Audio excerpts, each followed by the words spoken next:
नमो बुद्धाय, जय सम्राट, जय भीम, जय भारत। मैं हूं प्रदीप मौर्य, आप देख रहे हैं न्यूज 7 भारत। आज इस न्यूज रिपोर्ट के माध्यम से हम जानेंगे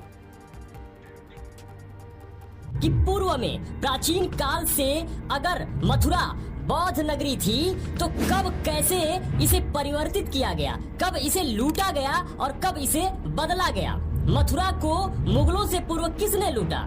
जम्मू द्वीप पर भगवान बुद्ध की विरासत और उस संस्कृति को क्रमिक रूप से मौर्य, कुषाण, गुप्त द्वारा स्थापित विरासत को बाहरी तत्वों से पूर्व भीतरी तत्वों ने लूटा था। चलिए इस वीडियो के माध्यम से हम जानते हैं। घर में बाहरी चोर तभी आएगा जब घर के अंदर चोर बैठा हो। आधा तेरा आधा मेरा वाला कॉन्सेप्ट इस फोटोग्राफ के माध्यम से आपको समझ में आ रहा होगा।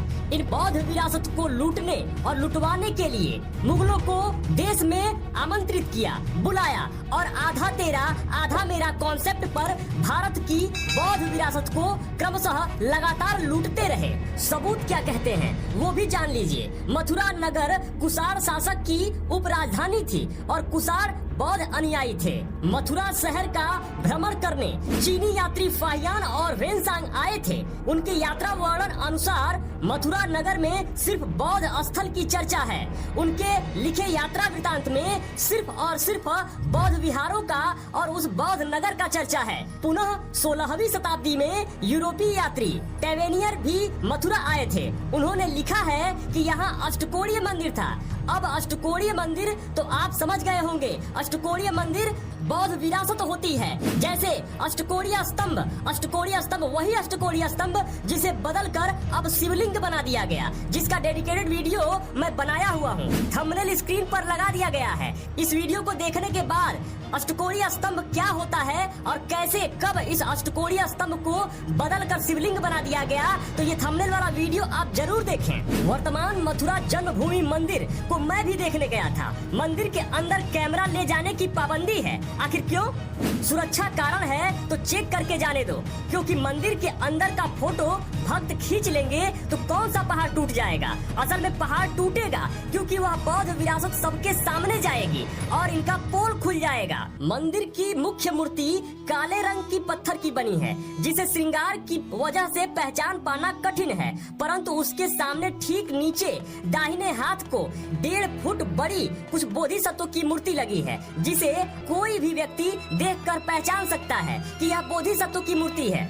वर्तमान काल में इन मंदिरों का निर्माण बिरला और डालमिया द्वारा संपन्न कराया गया था। और सबसे बड़ी बात यह है, जो साक्ष्य है, मथुरा नगर के नीचे सिर्फ बौद्ध अवशेष मिला है, जिसे मथुरा संग्रहालय में आप सैकड़ों उन सबूतों, उन मूर्तियों, उन स्तंभों को आप देख सकते हैं और आप उस बौद्ध विरासत को पहचान सकते हैं। फिर भी बौद्धों को वहाँ से विरक्त कर दिया गया। फिर भी वहाँ आधा तेरा आधा मेरा के कॉन्सेप्ट पे मंदिर और मस्जिद बना दिया। वर्तमान काल में तथा कथित श्री कृष्ण जन्म स्थान कुषाण काल में सुक विहार नाम से बुद्ध विहार था।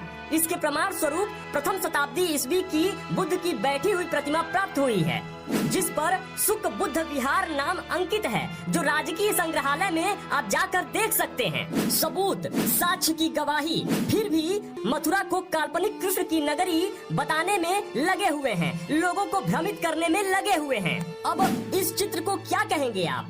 हर मान्यता के लोग अपनी अपनी मान्यता अनुसार इसे नाम दे देते हैं, लेकिन यह मथुरा संग्रहालय से उत्खनन में मिला है, जिसका कालखंड सम्राट कनिष्क के समय का है। इस कालखंड के पूर्व में ऐसी बनावट का कहीं भी कुछ भी नहीं मिलता है। फिर भी मान्यतावादी लोग इनको कुषाण से पूर्व काल में स्थापित करने को बेचैन हैं। इसे आज भी मथुरा संग्रहालय में देखा जा सकता है। इस पर पाली भाषा में बुद्ध की चौकी लिखी थी, जिसे पुरातत्व विभाग द्वारा हिंदी में बुद्ध की चौकी लिखा गया है। यह सारे सबूत, यह सारे साक्ष्य चीख चीख कर कहते हैं कि मथुरा बौद्धों की भूमि है, बौद्ध विहारों की भूमि है। उन बौद्ध भिक्षुओं ने इसको बुद्धमय भारत बनाया था, लेकिन आज के कालखंड में, वर्तमान में इसे आधा तेरा आधा मेरा कॉन्सेप्ट पर बांट दिया गया है। मेरे मित्रों, सोचने व समझने वाली बात यह है कि अगर मथुरा में कृष्ण का जन्म हुआ था तो खुदाई में वहाँ कृष्ण और कंस से जुड़े अवशेष मिलने चाहिए थे, लेकिन मथुरा वृंदावन के आसपास आज भी जहाँ भी खुदाई हुई है या होती है, वहीं से महान बौद्ध प्रवर्तक शाक्य मुनि, तथागत गौतम बुद्ध व वज्रयान संप्रदाय के बौद्ध सम्राट कनिष्क की खंडित मूर्तियां व अवशेष मिल रहे हैं। बुद्ध सभ्यता को नष्ट करने, दबाने व समाप्त करने के लिए मथुरा म्यूजियम में भी खेल जारी है।